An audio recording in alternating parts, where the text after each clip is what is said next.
Hello' guys, কি খবৰ? আজি কুনি খাম কুনি।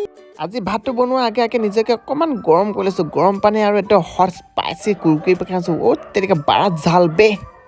কণীটো বনোৱাৰ আগে ষ্টাইলটো দেখাই ল'ব লাগিব ন বাপেকে।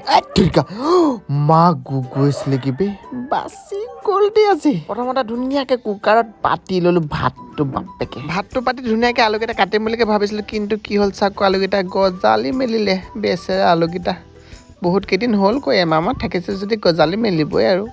যিহেতু বহুত ঠাণ্ডা পৰিছে, গৰম পানী খাব লাগিব। আৰু গৰম পানী মই কেৰাহীতেই গৰম কৰোঁ, বহুত ঠাণ্ডাও গাইছ।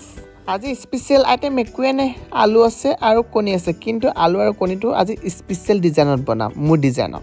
চাওক, প্ৰথমতে ধুনীয়াকৈ মই অনলি আলুখিনি ভাজিছোঁ। আলুখিনি ভাজি ধুনীয়াকৈ হৈ গ'ল, দেখিছে নহয়। আলুখিনি হৈ যোৱাৰ লগে লগে ধুনীয়াকৈ মই কেঁচা পিঁয়াজখিনি দিছোঁ নৰ্মেলকৈ। পিঁয়াজখিনি মিডিয়াম চাইজৰ সিজাৰ পিছত ধুনীয়াকৈ মই কণীটো ভাঙি মেলি দি দিছোঁ।